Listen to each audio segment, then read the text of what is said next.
Joe Walsh is often seen as the clown prince of rock and roll, the wild, guitar-shredding force of nature who brought a much-needed edge to the Eagles.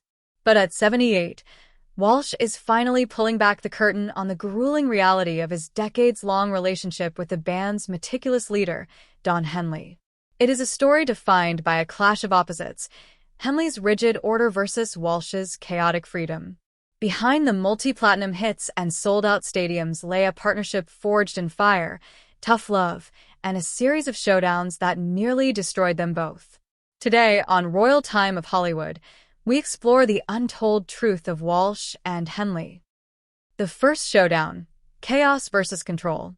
When Joe Walsh joined the Eagles in 1975, he didn't just bring a guitar. He brought a different philosophy. Henley ran the band with military precision, focusing on themes, narrative, and perfection. Walsh ran on instinct. The tension manifested almost immediately.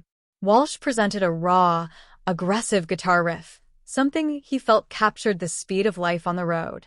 Henley's response? A flat rejection. Too wild, Joe. Not the Eagles style. It took the intervention of Glenn Frey to bridge the gap. Frey realized that Walsh's fire and Henley's discipline could create something legendary. That riff eventually became a cornerstone of their sound, but the battle set a permanent tone. Henley wanted a warning about the dangers of fame. Walsh just wanted to play loud. This tug-of-war between fun and serious would haunt their sessions for 40 years. The Long Night and the 1980 Meltdown. By 1980, the pressure of following up Hotel California had turned the band into a powder keg. Henley was the enforcer, desperate to keep the Eagles' image pristine. Meanwhile, Walsh was spiraling into substance abuse, becoming what insiders called Chaotic Joe. The breaking point arrived at a show famously known as the Long Night in Long Beach. As Frey and Henley traded threats on stage, a heavily intoxicated Walsh tried to lighten the mood with jokes and antics. Instead of defusing the bomb, he added fuel to the fire. Backstage, Henley exploded. He viewed Walsh's behavior not as a joke, but as a direct threat to the band's integrity. The resentment was no longer professional, it was personal.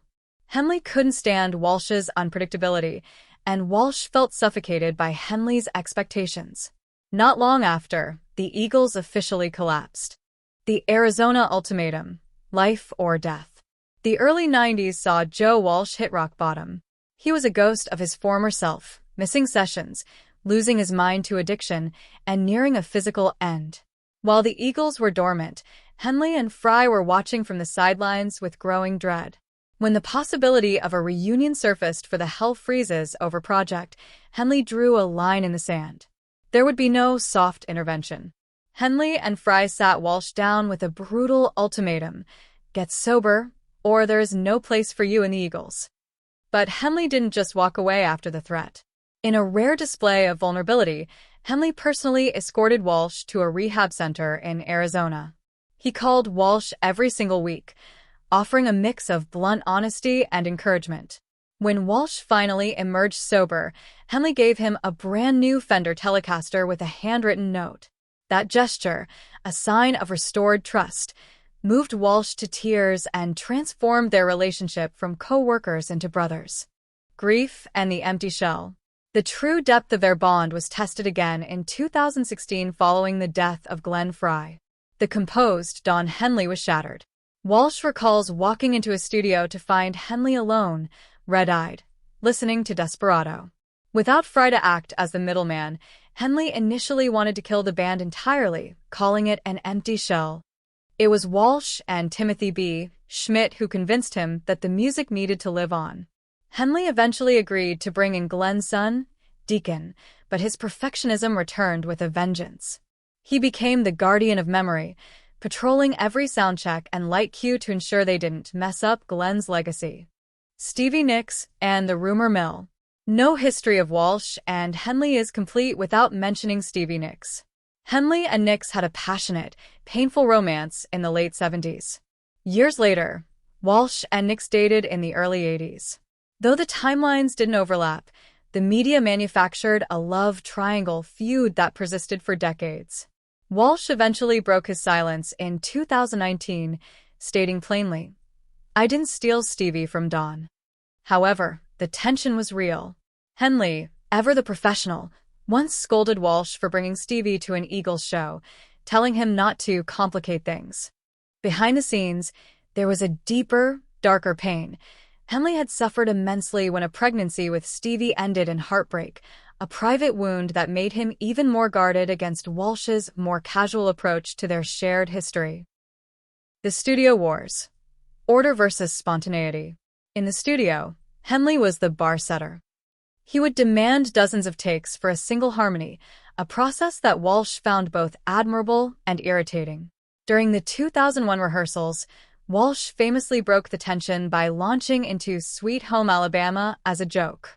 It was one of the few times the band ever saw Henley almost smile.